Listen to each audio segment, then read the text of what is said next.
Детский технопарк «Кванториум» охватил 18 тысяч детей по всей стране. Современный технический центр появился и в нашем регионе. Здесь с этого дня будут функционировать 8 площадок, которые помогут ребятам реализовать даже самые смелые инновационные идеи. Открытие детского технопарка «Кванториум» позволит охватить дополнительным образованием не менее 800 детей. Школьникам предстоит придумывать свои проекты, решать всевозможные задачи по научно-техническим направлениям. Ребята уже горят желанием быстрее научиться творить. Сегодня наряду со взрослыми их праздник разделяет и робот Бамблби.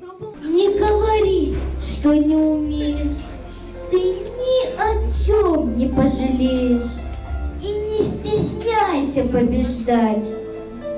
Мир детского робота-проектирования уникальный и интересный. Собравшихся с открытием технопарка поздравляет и глава региона. Юнусбек Евкуров отметил, такие проекты просто необходимы. И у детей есть уникальный шанс развивать свои навыки. Особо важно, чтобы на таких площадках научились не расстраиваться, если что-то не получается, наоборот, мобилизоваться и выполнить эту задачу. Почему? Потому что изобретательность, она во все времена требовала всегда терпения, умения, терпения, усидчивости, мышления. Поэтому эти качества, конечно, надо прививать.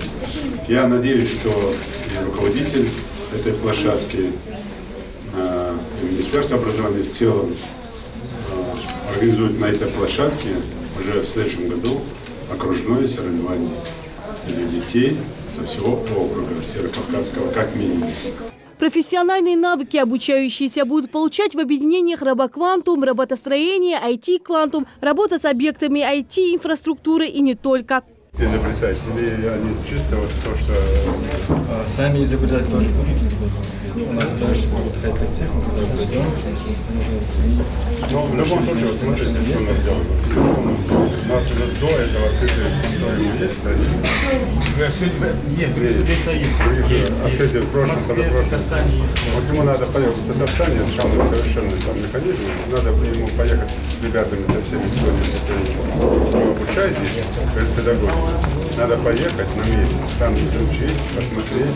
Проектирование, создание и испытание полностью действующего дистанционного прототипа транспортного средства. Каждое направление помогает детям определиться с выбором будущей профессии. Главе региона также показали уже собранного робота. Юнусбек Евкуров проверил, как он работает. Он едет по черной линии, например, задать ему функцию. Вот через телефон, вот он сейчас ищет линию. Сейчас. надо поставить на черную линию, да? Вот так. Да, и вот он следует по линии и едет. Ну, это одни из конструкторов.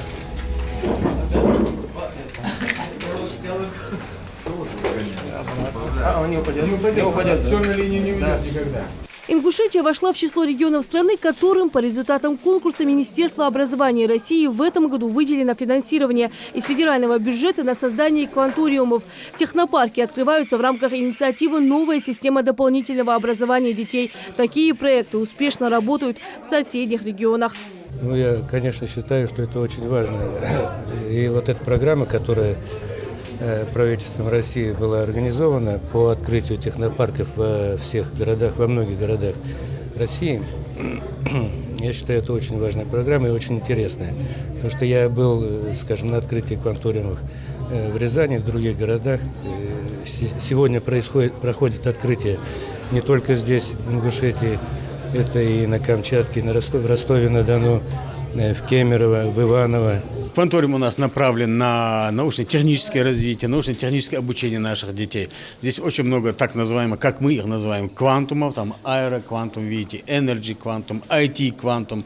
В принципе, у нас этот кванториум рассчитан на 800 человек, но при этом мы можем в день обучением занятия будут проходить 400 человек, 400 наших детей в день.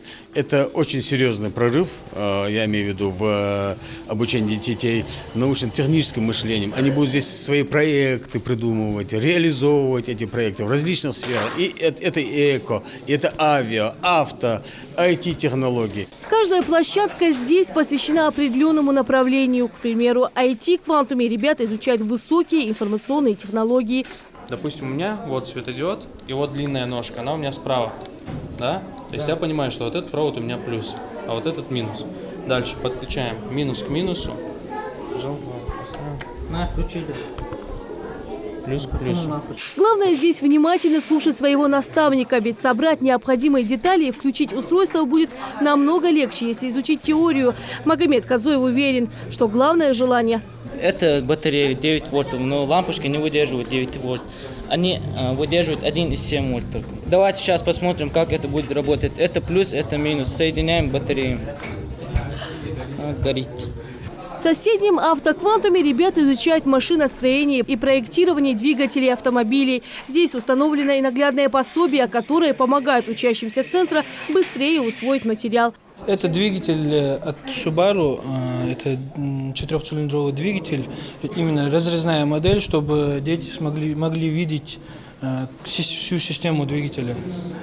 Наглядный пример, чтобы был. Этот двигатель очень интересный двигатель сам по строению. Это оппозитный двигатель, где поршня уже расставлены друг против друга. Они V-образно или же продольно, как обычно. В ходе занятий они будут заниматься именно разработкой каких-то инновационных двигателей. Не странно, что именно сюда много желающих, ведь мальчишек всегда интересует машина. Ильяс Казоев давно ждал открытия центра. Модель, она работает на солнечной батарее, и вот здесь водородная батарейка. Почему ты выбрал именно вот эту техническую? Мне нравится собирать машинки, например. Разбираться в моторе. Возможно, с такими хорошими техническими условиями совсем скоро ребята научатся собирать даже вот таких больших роботов. Ну а пока они должны хотя бы изучить азы роботостроения. Рина Сычева, Магомед Аскеев. Новости 24.